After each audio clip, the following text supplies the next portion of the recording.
Hello everyone, welcome to my channel Mukul NCERT mathematics.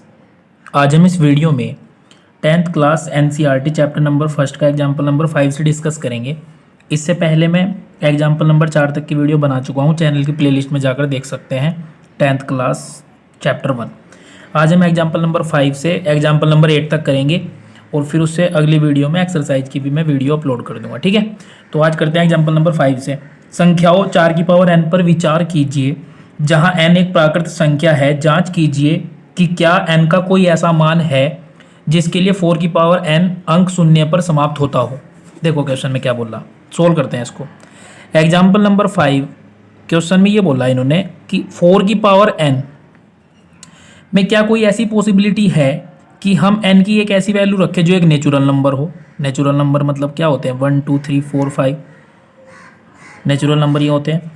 तो n का ऐसा कोई मान पॉसिबल है क्या जिसको हम यहाँ पे रखें और वो हमें जीरो दे दे, इसकी पूरी वैल्यू, मतलब जो इसका सोल्व करके आएगा ना वो यूनिट डिजिट जीरो दे दे। तो ऐसा पॉसिबल ही नहीं है। कैसे, देखो आप n के प्लेस पे कुछ भी रख के देख लो, वो 5 के फैक्टर में तो जाएगा नहीं।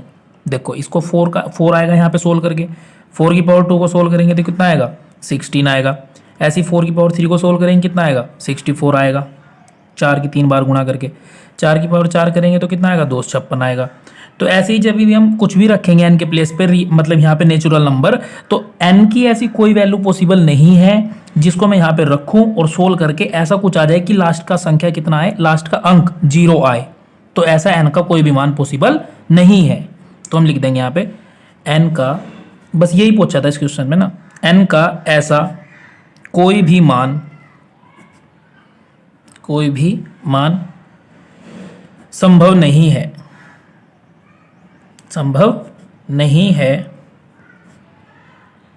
ताकि 4 की पावर n अंक शून्य पर समाप्त हो।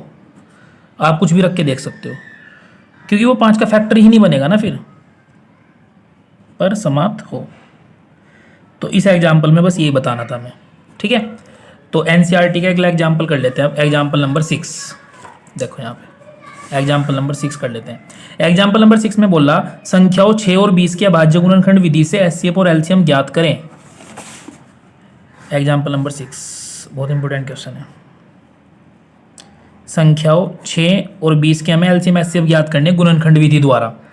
तो गुणनखंड विधि द्वारा एलसीएम एचसीएफ ज्ञात करने के लिए हमें क्या करना होता है, इनके पहले प्राइम फैक्टर करने होते हैं अलग अलग अभाज्य गुणनखंड।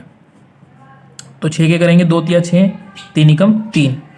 20 के कर लेते हैं, 5 चौक 20, 2 दूनी 4, 2 एकम 2। अभाज्य संख्याओं से ही काटना होता है। ठीक है, तो एचसीएफ निकालना बहुत ही आसान है। पहले एचसीएफ निकाल लेते हैं। एचसीएफ निकालने के लिए क्या करना होता है कि जो कॉमन फैक्टर होता है ना दोनों में, उसको एक बार लिखना होता है जो दोनों में हो। जैसे देखो इसमें 5 है और अगर इसमें भी 5 होता तो एक और 5 लिखते हैं मल्टीप्लाई में, पर ऐसा तो नहीं है। तो एचसीएफ इसका कितना हो जाएगा, 2। तो ये इसका आंसर हो गया एचसीएफ। ये हुआ अभाज्य गुणनखंड विधि द्वारा एचसीएफ ज्ञात करना। अब इसका एलसीएम ज्ञात कर लेते हैं यहीं की यहीं। देखो एलसीएम में क्या होता है, यहाँ पे कुल फैक्टर आपको दिख रहे हैं 2 5 3। ठीक है, अब 2 ज़्यादा बार किस में है वो लिखेंगे, मैक्सिमम बार वाला लिखना होता है। तो 2 की पावर 2 है इसमें, इसको लिखेंगे। और देखो कम, इसमें तो कम बार है ये, तो ज़्यादा बार वाला लिखना होगा बस हमें। ठीक है, अब देखो यहाँ पे ध्यान से, 5 ज़्यादा बार किस में है, इसमें लिख देंगे। 3 ज़्यादा बार किस में है, इसमें, तो एक बार लिख देंगे। मतलब कहने का ये है, अगर मान लो 3 5 बार होता है इसमें और इसमें होता है 4 बार, तो 3 5 बार वाला लिख देते, 4 वाले को इग्नोर कर देते। ठीक है, ज़्यादा बार वाला लिखना होता है। एलसीएम 2 की पावर 2 कितना होता है, 4, 5 तिया 15 और 15 चौका 60। तो एलसीएम कितना हो गया इसका, 60।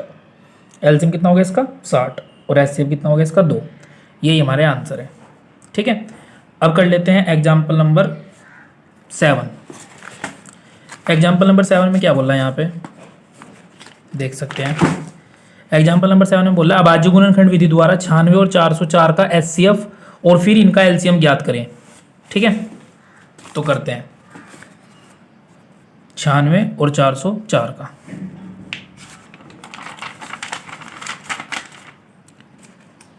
एग्जाम्पल नंबर 7 का सॉल्यूशन, 96 और 404 का एलसीएम एचसीएफ ज्ञात करें। तो इसे करना ऐसे होगा कि 96 के तो अलग फैक्टर करेंगे उसी तरह बिल्कुल, और 404 के अलग फैक्टर कर लेंगे प्राइम फैक्टर। ठीक है, तो इसको कैंसिल करते हैं 2 से। 2 का भाज्य गुणनखंड है ही, 2 चौक 8, 2 अठे 16, 2 से करते हैं 2 दूनी 4, 2 चौक 8, 2 एकम 2, 2 दूनी 4, 2 छः की 12, 2 तिया 6, 3 एकम 3। ठीक है, यहाँ पे फैक्टर हो चुके। अब इसको करते हैं, देखो जब इसको फैक्टराइज करेंगे हम प्राइम फैक्टर, तो देखो ये 4 से कट रहा, लेकिन 4 से नहीं काटेंगे क्योंकि 4 अपने आप में एक अभाज्य गुणनखंड नहीं है। ऐसी किसी संख्या से नहीं काटना जो खुद किसी और से कट जाए, तो इसलिए 2 से ही कर लेते हैं। 2 दूनी 4, 2 दूनी 4, फिर 2 से कर लेते हैं, 2 एकम 2, 2 एकम 2, 0 की 0 बीच में चलेगी, तो 2 से तो ये भी नहीं कटेगा। तो ये 101 तो अपने आप में भी अभाज्य संख्या ही है, तो 101 तो 101 से ही कटेगा, 101 तो अपने आप से ही कटेगा क्योंकि अपने आप में ही प्राइम नंबर है।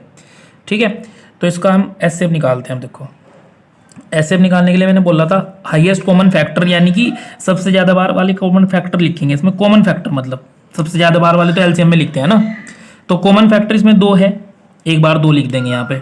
ठीक है, फिर देखो यहाँ पे 2 है, इसमें भी 2 है, तो एक और 2 लिख देंगे, तो 2 दूनी कितना हो जाएगा ये 4। एचसीएफ कितना हो गया 4। अब एलसीएम निकाल लेते हैं। एलसीएम निकालने के लिए मैंने बोला था ज़्यादा बार वाला लिखना होता है। अब 2 काउंट कर लो ज़्यादा बार किस में है, इसमें 5 बार है, इसमें 2 बार है, तो 5 बार वाला लिखेंगे ना। अब 3 संख्या किसमें ज़्यादा बार है, इसमें 1 बार है, इसमें तो एक भी बार नहीं है, 101 इसमें 1 बार है। बस सबको कैलकुलेट कर लेंगे।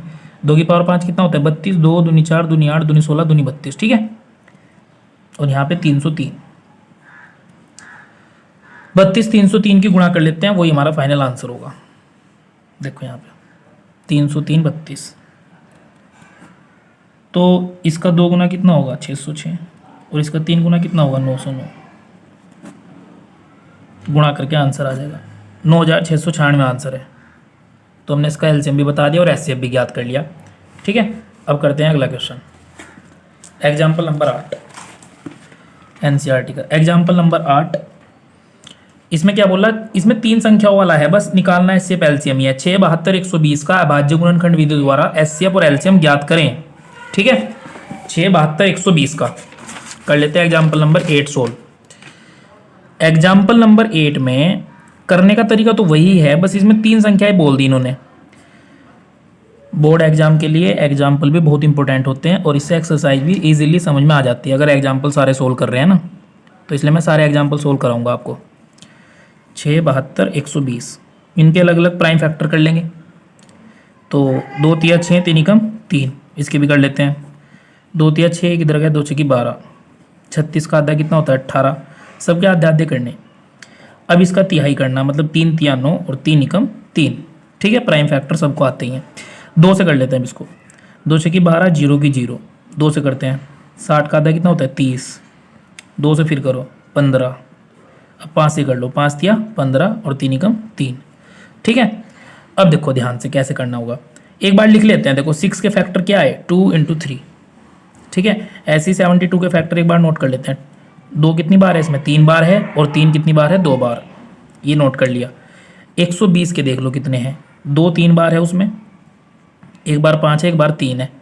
तो आपको देखना कि सब में ऐसी कौन सी संख्या है जो कॉमन है, जैसे कि 2 है।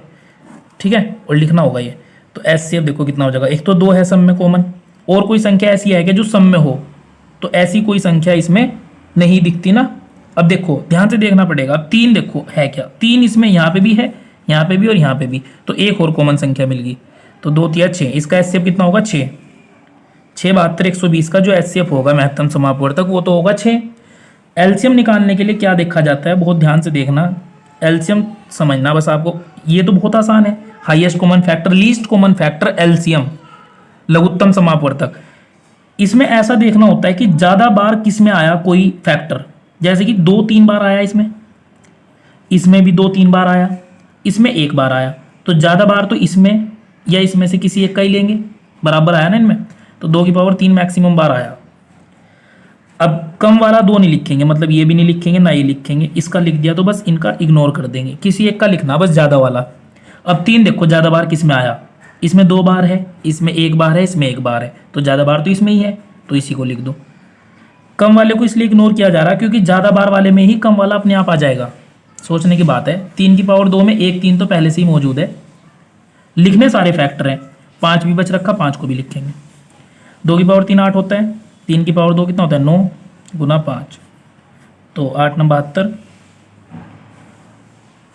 ठीक है 8 9 72। और फिर यहाँ पे इसकी गुणा कर लेंगे, 5 दूनी 10 की 0, 5 7 35 1 36 360। एलसीएम कितना हो गया 360।